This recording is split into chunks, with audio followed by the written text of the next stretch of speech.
জয় গুরু, সুপ্রভাত, হরি ওম।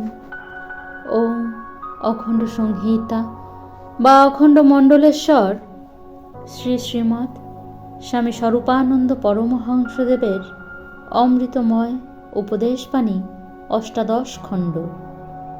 ভগবানে আত্মসমর্পণ ও ব্রহ্মচর্য।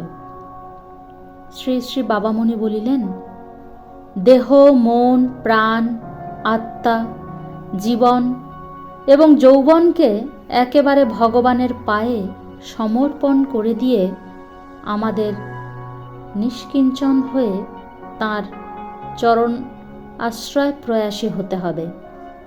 তাহলেই তিনি কৃপা করে আমাদিগকে তাঁর স্নেহের কোলে তুলে নেবেন এবং ষড়রিপুর আস্ফালন চঞ্চল সংসারভূমির ঊর্ধ্বদেশে আমাদিগকে স্থাপন করে একেবারেই নিরাপদ করে দেবেন।